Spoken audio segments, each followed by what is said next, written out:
What's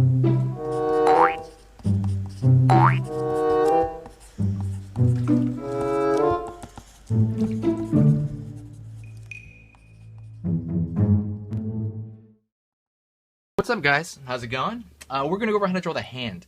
And the hand, I will say it's probably one of the hardest and one of the easiest. I would say the hardest is because there's so much going on in your hand, right? There's so many different positions, and there's so many little joints all over it, you know?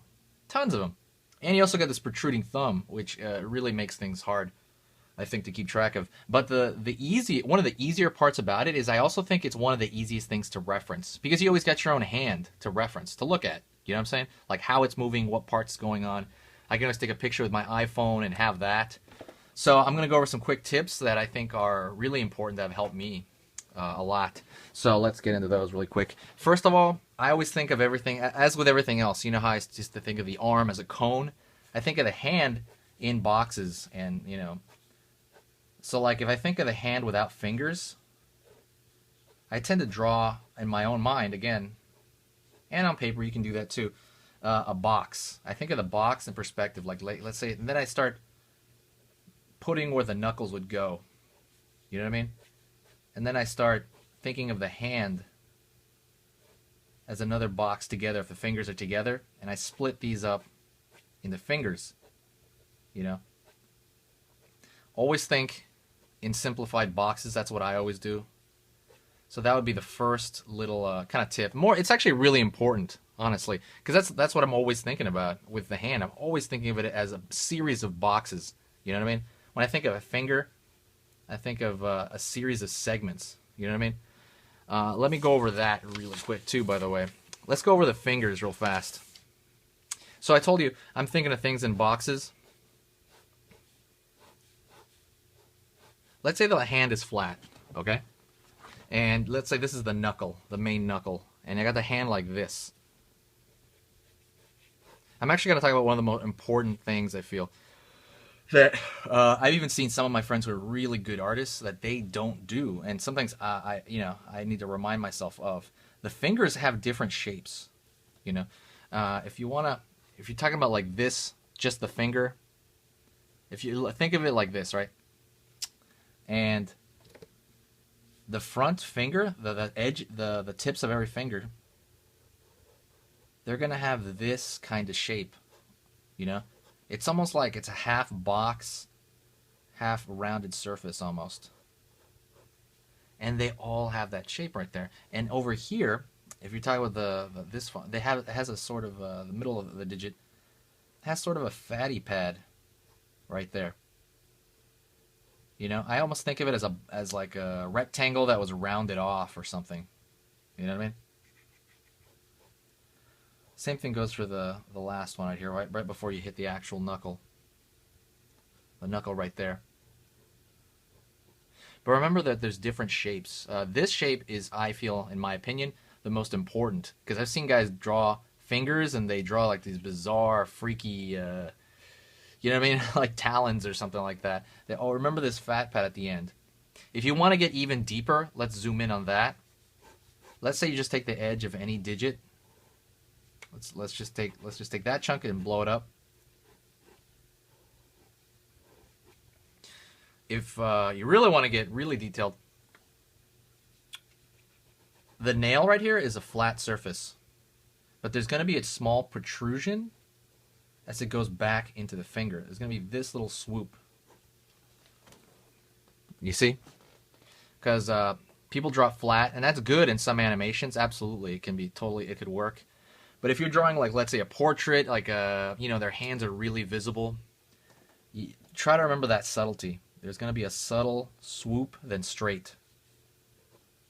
You know what I mean? And don't overdo it too. Don't make it like all fat and gross, you know. All these things we're doing as artists, they're subtle. They are subtle differences that people read more on an unconscious level.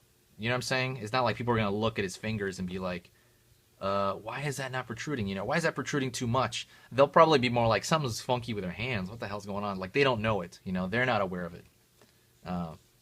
Anyways, that's another little tip on the fingers themselves. If you have any questions, let me know in the comments, because I'm actually thinking about maybe making an entire video just on the fingers.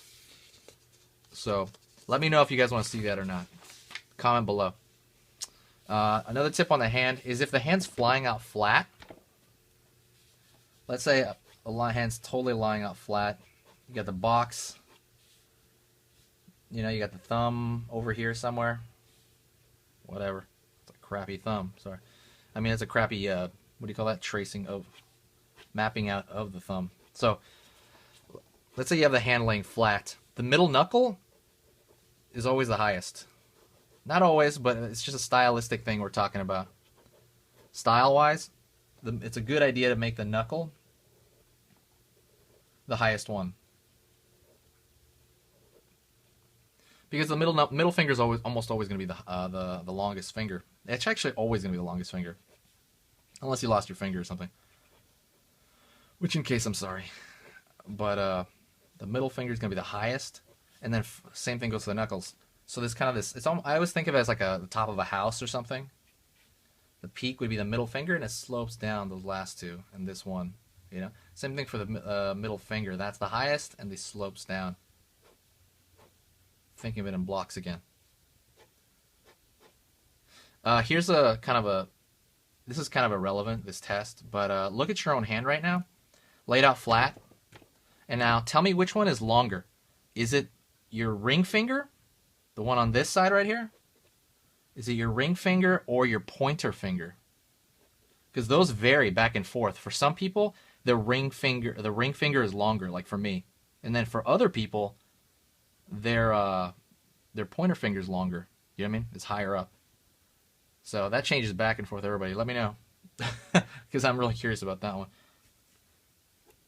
Alright. That's another tip. That's the highest one.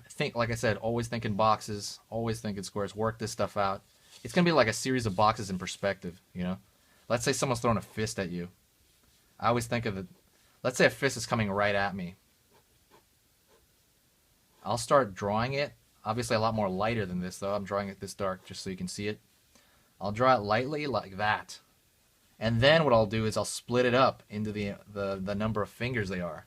So now I have my basis to start a fist. And then I'm going to add the thumb after, you know. The thumb would come totally after. See how that already looks like, kind of like you're starting a fist? And then from here, I would go into the details, you know. I start detailing out like the little scrunches of skin, you know, that kind of thing. You know, the knuckles kind of have this, they protrude. Let me think, what's another thing to remember? Oh, okay. I got another one. So let's say you're looking at the palm. Another thing I see people forget a lot.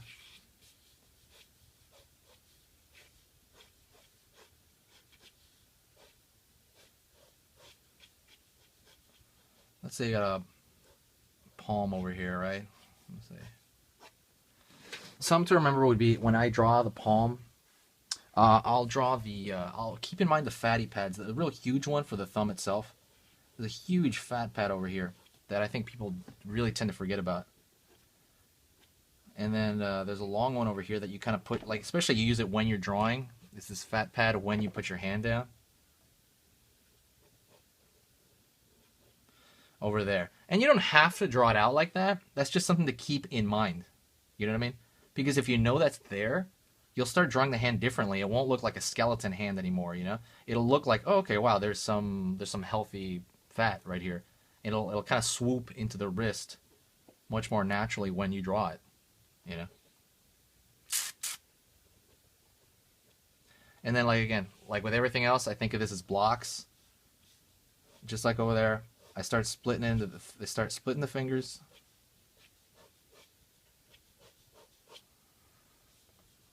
I even put another one right here, which is mostly bone. You know what I mean? They used to do, I think when you do palm strikes, and if you ever do any taekwondo, not taekwondo. Yeah, I think taekwondo they did it. Any martial art, they'll do these palm strikes, and they usually hit with this part of your hand, this bony part, right in the base of some of the fingers.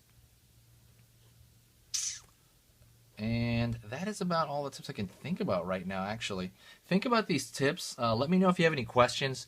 But yeah, let me know if this helped you out or not. I would really, really like more feedback because I'm thinking about making a second, like I said, a finger, a video entirely on fingers or a video entirely on the hand in general. But let me know, guys, what you do.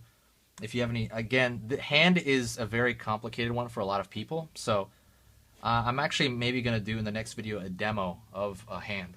So see you later, guys. Subscribe, like the video if it helped you out at all. Ask questions, and I'll talk to you later.